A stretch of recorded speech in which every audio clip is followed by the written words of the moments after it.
given the success, probably we can do a second session in Spanish. You guys are very popular on LinkedIn, apparently.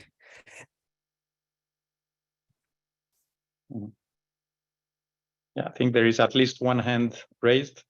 I guess it's not a question yet. But the language issue. Yeah, nobody was. You're right. Okay, I think it's 5:06. So I believe we can start. We have 142 attendees. So I think this shows that this has got the attention of a lot of people. So good afternoon, everyone. As I was saying, it is great to see so many people connected. And I guess this shows that renewable energy is still a bright spot in our economy. My name is Miguel Solana. I am a partner of Alter 5. For those that don't know us, we are a debt and equity investment platform for institutional investors. We provide great opportunities in the renewable energy space to banks, infrastructure funds, and asset managers. Via our digital platform, investors can access a set of opportunities that meet their investment criteria. This can be debt investors or financial institutions seeking project financing opportunities, or equity investors looking to acquire projects under development, ready to build, or COD. So we invite everyone to register on our platform and explore the different solutions that we provide to both developers and investors. Today's webinar is about merchant financing, and we hope is the first of many, because this has been an important topic for all actors. Traditionally, as you all know, government subsidies and PPAs dominated the sector, but rising energy prices and high volatility during the past year broke the trend. Developers started to demand merchant financing, and banks, that has been the main source of funding for renewable energy projects, were not able to cope with this new demand. This new situation has significantly broadened the financing scheme for renewable energy projects and brought to the market new innovative debt structures under merchant risk. And non-bank players, such as fixed income asset managers and infrastructure debt funds, have become even more relevant for small, medium, and large projects. So in this context, today I am very happy to have two leading advisors in Europe, Aurora and AFRY, very well represented by Ana and Javier. And we look forward to throw some light on one of the most relevant aspects of renewable energy financing. So I'll start, and I mean, good afternoon to both Ana and Javier. Obviously, it is a pleasure to have you here. Maybe, Ana, you can start briefly introducing Aurora and your role at the company. Yeah, sure, absolutely. I mean, I'll be very brief. We have lots to cover. So I'm Ana Barillas. I'm head of Iberia and LATAM for Aurora. So I look after both the research and the consulting side of the business. Aurora is a market analytics company. We focus on long-term analysis of energy markets. We have about 12 offices now across the globe. So I'll leave it at that. Sure. Javier, I mean, it's great to have you as well. And can you do the same for you and AFRY? So AFRY is the recent name after the merger of POIRI, the old POIRI with OF, so written AF. So we are a very big engineering company with nearly 20,000 engineers mostly. And I work for the consulting division, so AFRY Management Consulting. And we also do market analysis in the energy and bio industry space. And I look after the work we do in Spain and Latin America also. Spain, Portugal, and Latin America. Excellent. Okay. Well, so let's start with questions that may be very basic to you, but not for all the people, and definitely not for me and project financiers. Basically, what is a price curve, and what actually drives the energy price curves in Spain specifically? Ana, you may want to start with this question. Yeah, absolutely. And I think the answer won't be a surprise kind of to anyone. So I think there are a few kind of key things that drive kind of power prices. Gas prices and EUA prices is one of them. This drives prices when thermal assets, so gas CCGTs, for example, are on the margin, whether directly or indirectly through hydro kind of pricing. Hydrology is another important aspect in Spain. Wet and dry hydro years actually have a significant impact on prices in the Spanish market. Wind and solar generation are another one. And this comes really in two forms. In the form of how much generation you're actually getting from the assets that are built at the moment. For example, you might have years with more or less wind, but also in terms of capacity and how much of new capacity of these assets is actually getting built. Demand, of course, is an important driver, and I think the interesting thing about demand is the new sources of demand in the future are going to be really important in defining how the system evolves and the hourly profile of prices. What I mean by that is you're going to have things like electric vehicles, longer kind of terms, things like hydrogen production. And so the form and the profile of that demand is an important driver. I think, unfortunately, in the case of Spain as well, you have a fair degree of market intervention that also kind of drives the price. So, the price cap is obviously the clearest example and the most recent example we have on that. There are other factors, but I think those, hopefully I haven't missed any major ones. Those are the biggest ones. Okay. Javier, do you want to add something to that question? Maybe identify the key inputs that are considered when calculating the price curves? Yeah, I think Ana touched on all of them, really. It's really building a view on the evolution of the capacity mix. Right now, what's uncertain is how much wind and solar will come in the next few years, particularly, because in the long run, in general, all markets and electricity is the same. They tend to find some equilibriums. But in the short term, this is not necessarily the case. So I think what's important now in the short term is a view on how much gets built in the coming years.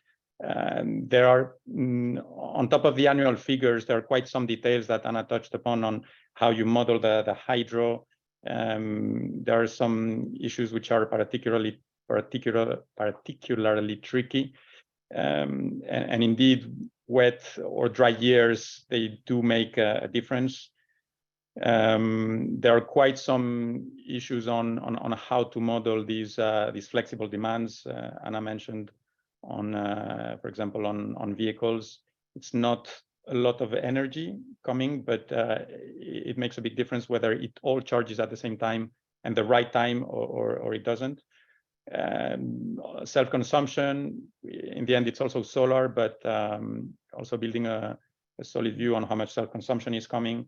And indeed, regulation, there are some explicit elements like the price caps, and there are some indirect elements, well, direct or indirect elements like the taxes, the 7% generation tax, or for instance, in the last few months, prices have been affected by not only by the price cap, but by what we call the gas clawback, or the Royal Decree 17, which has some impact on how renewables bid in the system. So quite a few elements, not only the big ones like what's your annual capacity mix, but also some details. In the end, keep in mind that we're modeling 8,760 hours. So, and in those 8,760 hours, there are lots of small things happening, like how do CCGTs bid? How do they internalize their gas connection charges? What happens in situations of scarcity? Is price driven by costs, or is there some scarcity pricing? What is the scarcity pricing? Also in hours of renewable surpluses, how do renewables behave? Do they bid 0? Do they bid €1? Do they bid -1? So lots of big numbers and then lots of tricky details. I guess those tricky details are the reason why, even when I believe you both agree on the key inputs not to consider when estimating price curves, you provide different energy price forecasts, no? And in some cases, these forecasts are significantly different. Can you elaborate on why and why do you think this happens, and if you would identify a specific reason for this? Yeah, I mean, I think it comes down to precisely kind of probably a lot of differences in the things we've discussed, right? So AFRY and Aurora use different models, and I don't know all of the details of the AFRY model. I'm sure there are differences in the methodology and how we do some things, but I'm going to venture to say that the majority of the differences are probably in how we define some of these key assumptions, right? Like exactly how many gigawatts do we think are coming online in the next few years? Exactly what percentage, so how many electric vehicles do we have at any given point, and how many of them are kind of smart versus dumb. If you look longer term, it's probably around, whether we think electrolysis is going to have an impact on the system, and how much. So, Javier, feel free to come in, but I'm going to assume that it's really kind of differences in all of these key assumptions that we've outlined. Not sure there's a big, massive difference in any of those. I'm not sure, but probably a combination of smaller differences across a lot of this. Yeah, I think there are several reasons for differences. One, I guess, is the time in which we do updates. I think this matters lately, maybe not so much in the old world where, for example, commodity fluctuations were not that high. There could be one quarter to another at the beginning of the quarter or the middle or the end of the quarter. There could be maybe a euro difference up or down in gas prices. And right now, Putin says something, or there's a problem in some LNG terminal, and then prices over a month, they go up or down by 10 or 20 euros, which is enormous. So one company, I guess, doing the update in a given week and another doing the update 3 weeks later, that we can already have differences in the outlook for gas prices. That's one.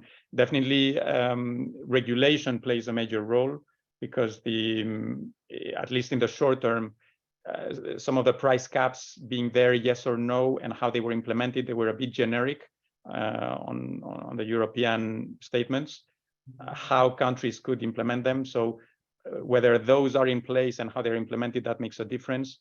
Definitely on the capacity mix. For sure on the hydro, to give you an order of magnitude, based on our modeling, just a year being wet or dry, this can be a +-8, so a 16 euro delta at least.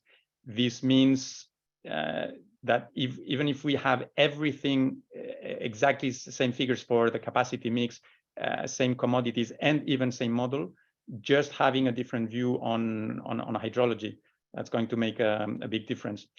And then in the long run, I would say there's also potentially a relevant difference around the view of LCOE. And LCOE of renewable projects, for example, in the case of solar,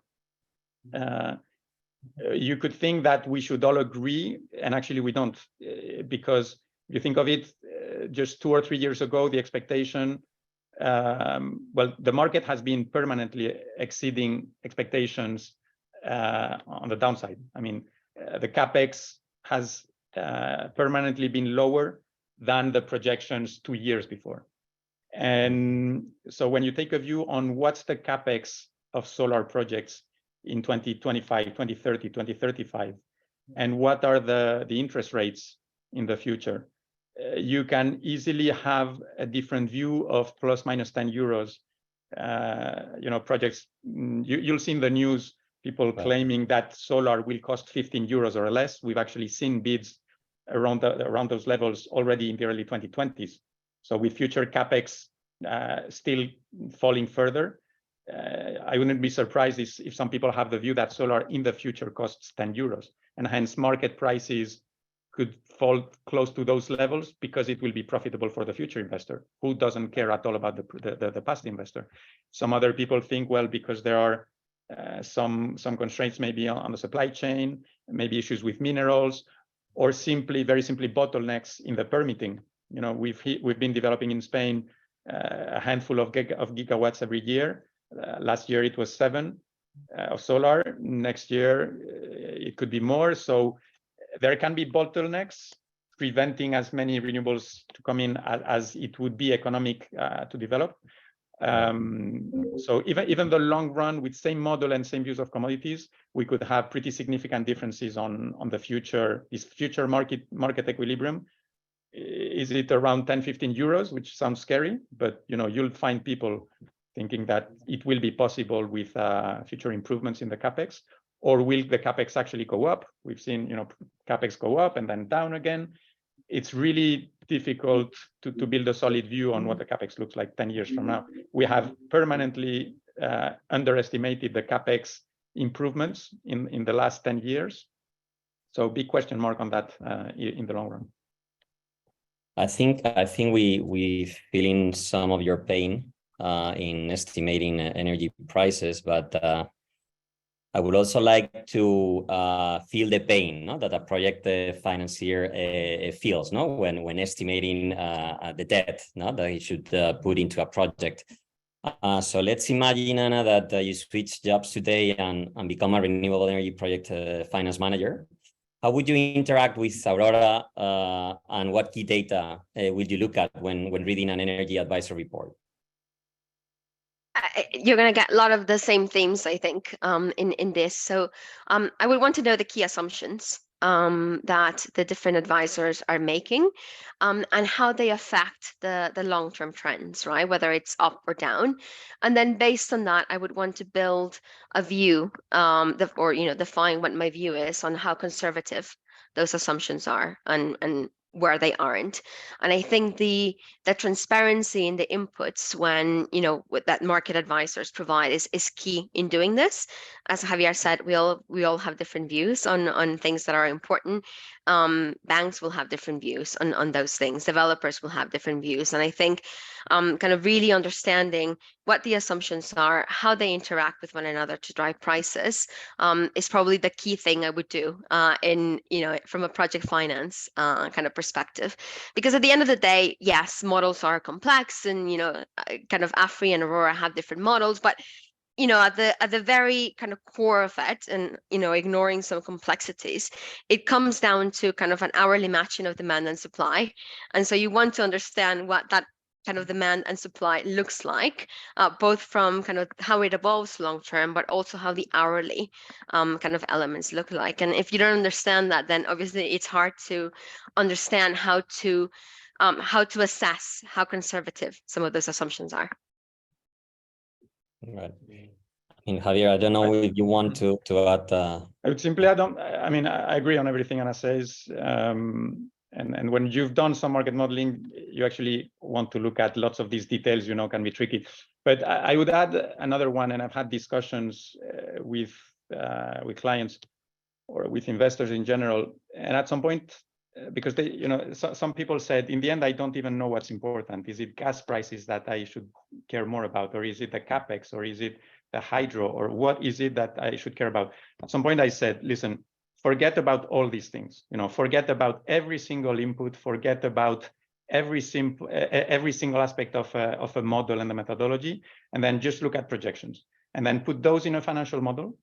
Just look at the result, and then think of a developer that develops projects in the next 1, 2, 3, 5, 10, 15 years, and put these numbers on this financial model, and they need to make sense. And if returns you see with those results, they look very low, you need to understand, why are you giving me prices where it seems that returns are very low, and there needs to be an explanation. Maybe there are options. Is this even possible, or what's happening there? And the opposite is true. If you plug those numbers and you see high returns for generic future developers, you cannot be happy with that. I mean, or at least you need to challenge that. Personally, I would ask how are these high returns happening for so long for everyone, if this is the case. So I think you need at some point forget the assumptions, because no model is going to be perfect. We're definitely not going to get all these details right and all these capacity mix right. But in the end, you should understand that numbers should make sense, results. So I simply want to understand that the modelers understand the implications of what it is they are producing. Okay, I think it makes sense, and even a more specific one. And we when talking to debt investors, there is always this question, about what curve they actually use for the sizing. And we have this debate very often, no? On whether it's the low, is the mid, is the high. I would say that most of the debt providers tend to use the low, and I would like to get your views on whether this is right and what actually low means. No, can you give some light to this?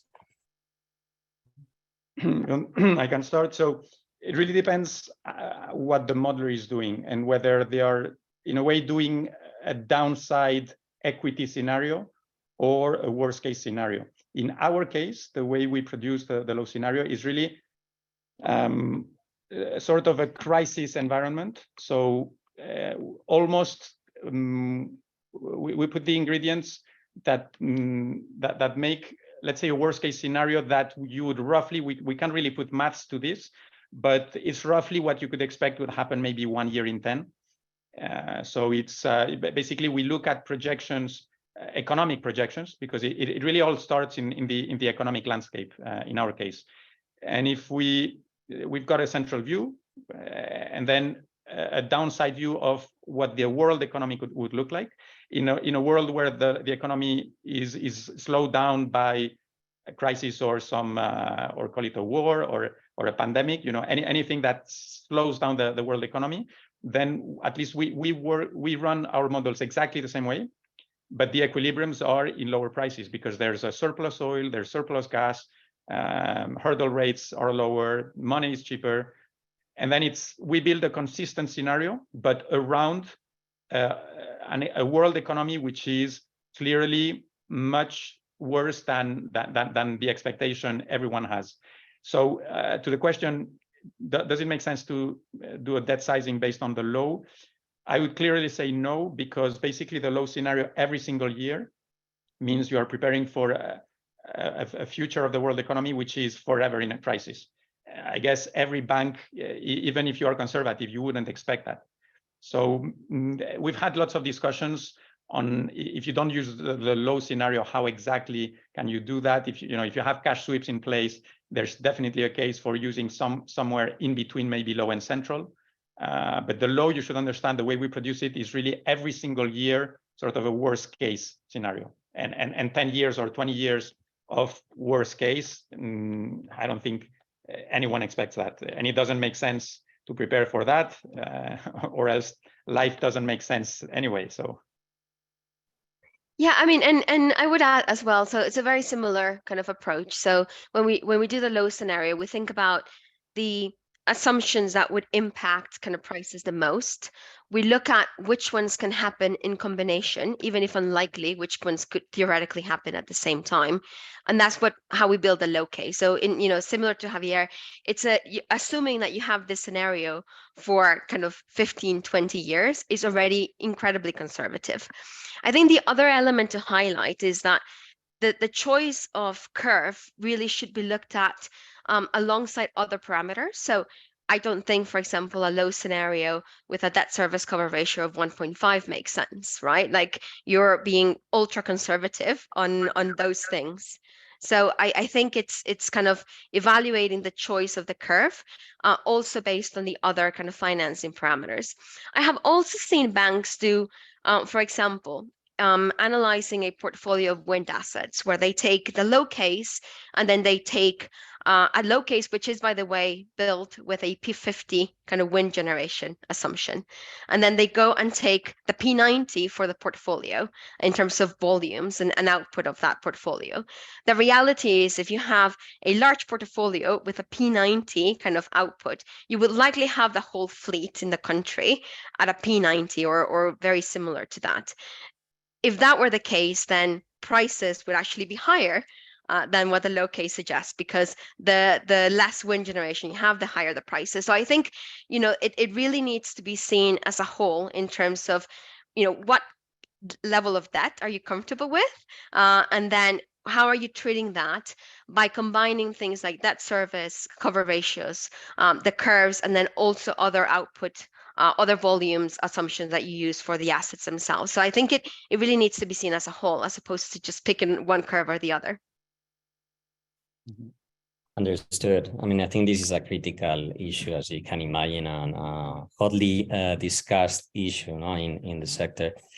Even more, actually, when we've seen zero prices, no, due to different reasons, and I'd like to comment on curtailment for the first time, I believe, in renewables. How would this, or how could this impact the price that a debt provider should consider when sizing the debt? Is there anything that you can comment on here?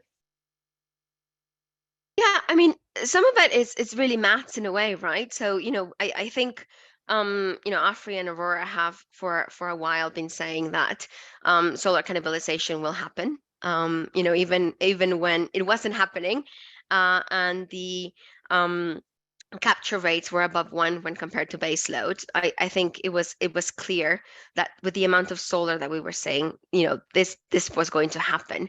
And part of it is simply, you have lower prices in the hours in where you have whether it's zero or very low, close to zero, it doesn't really matter too much at the end of the day.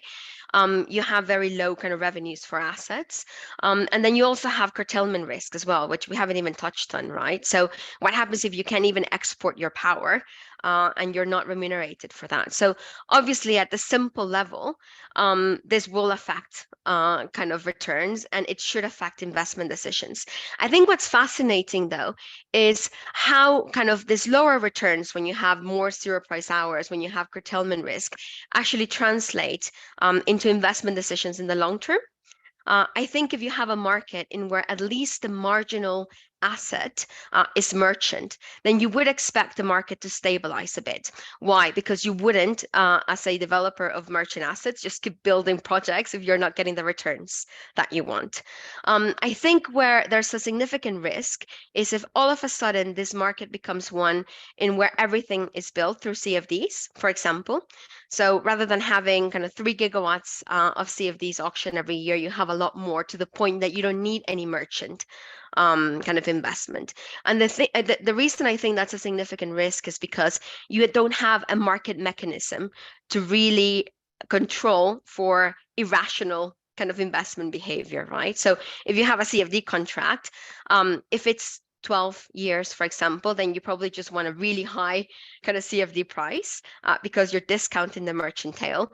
Or you have a really long kind of CFD price, in which case you probably don't care too much about kind of merchant prices. And all we're doing is transferring the risk of all of that investment to consumers. So, obviously there's two elements to this. Is the immediate effect on revenues, which I think is fairly straightforward. But then I think in the longer term, which is obviously where our forecast kind of focus, is how that translates into rational or irrational investment decisions on a global basis. Right. Javier, you want to add? Well, I would add in general, curtailments, we actually make the difference between what we call market-wide curtailments and maybe local curtailments. And actually both tend to happen at the same time, but basically the market-wide curtailments, they happen when there is more renewable capacity than the market demands, including exports and pump storage or storage in general. And in those hours, actually, it doesn't really matter whether you're curtailed or not, because in both cases, you basically see no money or very little money. So what matters really is the frequency of those, and what we call this concept, I guess all or most of you know this concept of captured price. We call it capture price per unit of resource. So basically your annual revenue divided by your resource. And it doesn't really matter whether there's 1 or 10 or 100 hours or even 1,000 hours at very low prices. What if the other hours are remunerated pretty expensive, which is what happened in 2021 and 2022. So any single hour having zero or being curtailed, which by the way is the same for merchant revenues, it actually doesn't matter. What matters is your in the end your annual capture price and how this will evolve over time. And then this depends on the elements we mentioned, on the evolution of the capacity mix, demand, and so on, how frequently you will produce during these low price periods.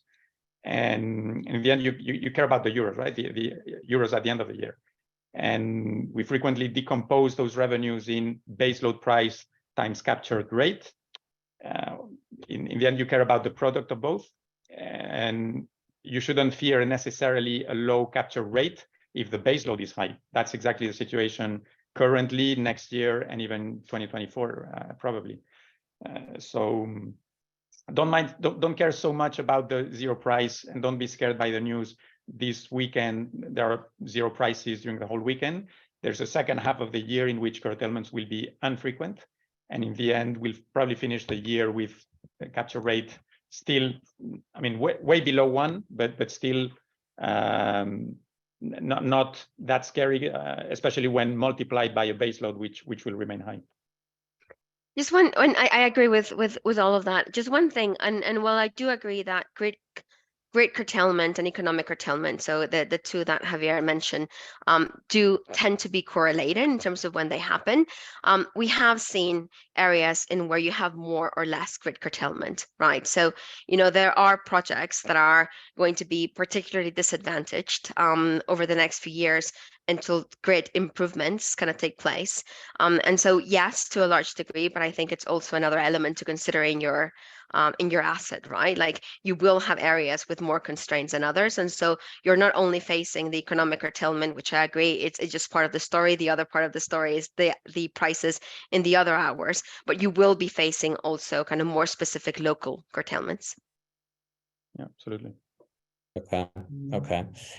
Let's move a bit to PPAs, and how do you see PPAs evolving in the next few months or even years? Now we had this sort of a scenario in which PPAs were the way to go.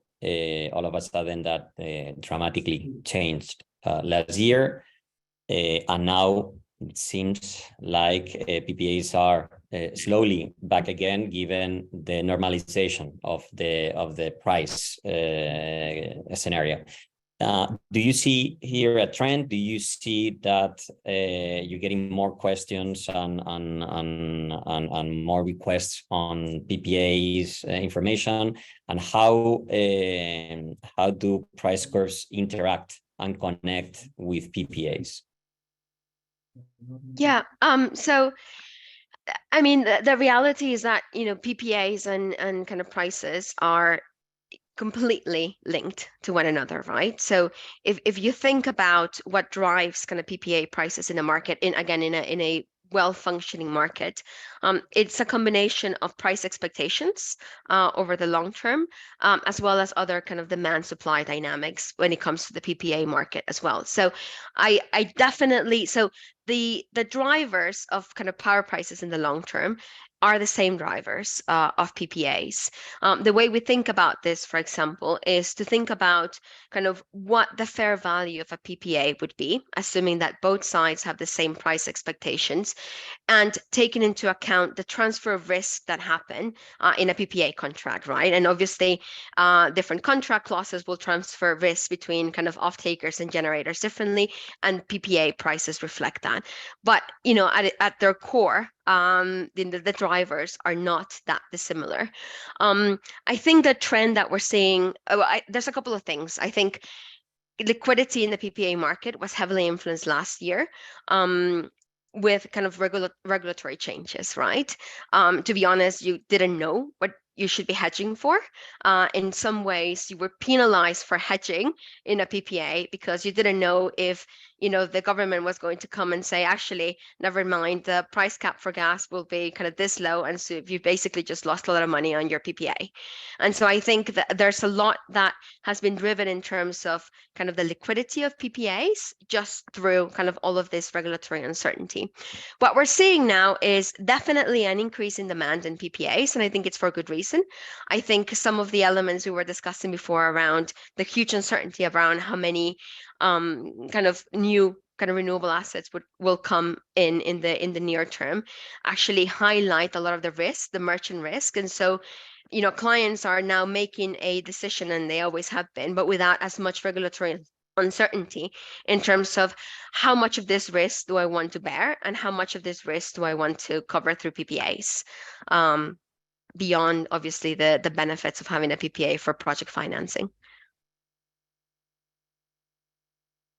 I think so on this topic, I would add several things, because Anna mentioned precisely that if both sides have the same information, but generally they don't. And the thing is, right now the situation we've had is a situation where the LCOE of projects was, let's say, down here, whatever the level, depending on your exact capex and so on.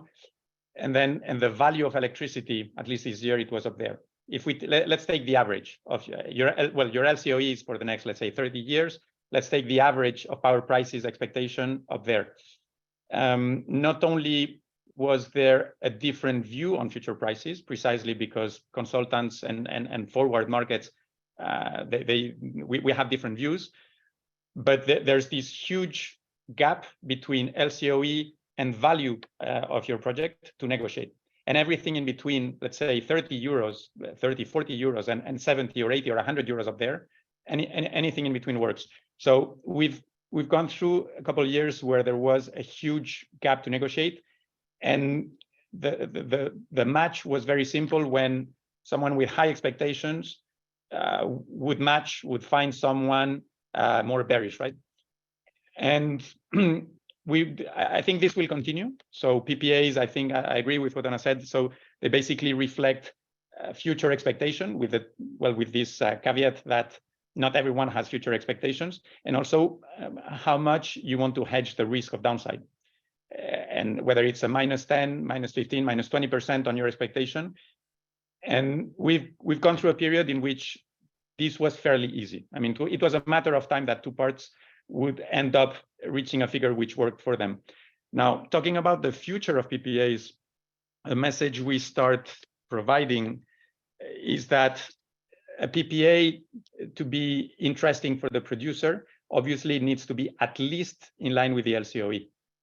Now, in a world where prices stay permanently above, PPAs will flourish, and I think Europe, that's the European expectation, because Europe puts lots of emphasis on PPAs developing renewables to reach renewable penetration targets. Now, what we model is that if we want to reach very ambitious penetrations, basically what happens is that market prices very likely go below LCOE. LCOE in turn being, depending on capex and interest rates and so on. And in a world like this, and it is not sure we will enter a world like this, but if we do, that's not that's basically not a playing field where PPAs can flourish at all. So big question mark on how the renewables we develop in the next few years takes us below LCOE of projects, yes or no, and this LCOE being affected by interest rates. High interest rates, chances are less PPAs. Low interest rates and low capex, chances are more PPAs. So we'll be monitoring that. Okay. Thank you for that. And a related question, going back to or staying with the revenue side of projects, and actually this was a question from the audience. How about what do you see in the price of guarantees of origin, and to what extent this is being considered when sizing the debt of a project? Ana, you want to say something about this? Yeah. So we have forecasts for guarantees of origin that we do that consider kind of both the demand and supply that we see in the market, the willingness to pay of different types of clients, and kind of what's happening kind of globally in terms of kind of not globally at the European level, I should say, in terms of, for example, the price of kind of hydro kind of goes from the Nordics and other kind of competing technologies. I do think it's taken into account in project financing. I think historically they've been really low kind of prices. We hit a period where kind of guarantees of origin were hovering around kind of 9 or 10 euros per megawatt hour. They have since come down significantly, and our expectation is that they will continue to come down. And so I think it's important, but probably still an upside and an additional nice to have in the project kind of financing kind of setup. Yeah.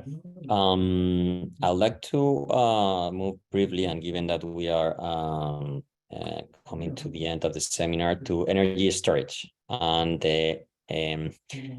this has been seen as a structural element of the green energy transition. I mean, obviously, renewables have very, very nice characteristics, but there are some others that are not that nice, and dispatchability and the ability to manage production is a disadvantage.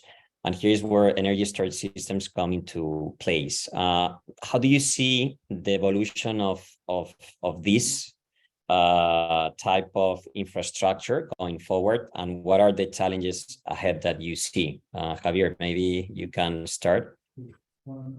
Yeah, so we've done lots of work on storage, and I mean the basic work is try to work out the economics of how much revenues will this asset provide in the different markets available, not only day ahead, but different ancillary services. What can be expected from the capacity market, which we actually do expect will come. So the Spanish government formally submitted a proposal of a high-level design, which we expect Europe will fail in favor of. And so this is an additional revenue stream that actually enables storage, which otherwise doesn't really look good for an investor based only on day ahead and ancillary services, in our view. And yet we do have a very clear view that storage will come. We think it will come through two mechanisms mostly. One is CapEx grants, as the ones we've already had. And the second one is precisely the capacity market. We're actually doing a lot of work trying to convince the government and actually European institutions that the capacity market is not even the right tool. We think it's an insufficient tool, because the security of supply study that backs any capacity payment only looks at one problem of not having blackouts. We think that's not enough, because storage has a lot more value. But for storage to really make a difference, we need another argument. We need another story, which is the national story of how a lot of storage, and not 1 or 2 gigawatts. We need something like 12, 15, 17 gigawatts of storage. That's what really makes a difference in terms of integrating renewables. And that's what makes a difference in keeping capture prices a bit higher and enabling more merchant renewables. Without this story and this argument and this new mechanism, with just a handful of gigawatts of storage through auctions, either through auctions from the capacity market or through incentives, just a few gigawatts will actually, unfortunately, not do much to capture prices. Keep in mind, we are going to a system where most days we will have 10, 15 hours of surplus solar, and the price being set by wind or solar. So taking just 3 or 4 of those, it doesn't remove the 0. So we really need a lot, but really the responsibility here, I think, is in regulatory authorities in developing a mechanism which otherwise will slow down storage, and indirectly this will slow down the deployment of renewables.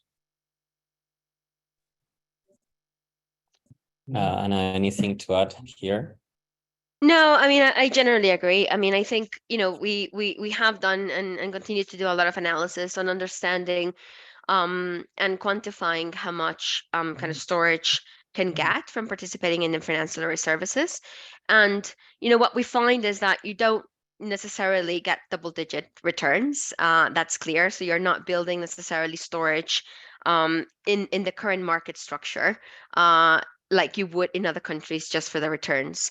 I think what we find, though, is a lot of developers are thinking about storage as a way to mitigate the risk of their solar assets. And so, the moment you're getting kind of 7, 8, 9% kind of returns on your storage asset, despite how risky they are, then all of a sudden it actually makes sense to think about that as a part of your portfolio kind of strategy. Now, that's really kind of talking about assets that cycle kind of more than once a day, right? Which is usually the shorter duration kind of assets. I do think long duration energy storage is needed in Spain. And I think the mechanisms to make sure that the economics stack up for those are very different. And some form of additional kind of support is going to definitely be needed for those. Okay. Well, excellent. I think we've come to an end here. There are several questions from the audience, but we want to stick to this 45-minute time limit. So we do hope we can repeat this again. I mean, it has been extremely insightful, I believe, at least for me. And thank you again for being available to discuss all these issues. I am sure a lot of questions are around. And again, I mean, feel free, audience, to contact us somehow, and we will be happy to answer some of the questions. Either through Alter 5 or if you want to contact us directly. Absolutely. Discuss all those questions. Absolutely. Well, thank you again. Thank you, everyone. And yeah, we look forward to seeing you or seeing you soon in our next seminar. Great. Take care. Bye-bye. Goodbye.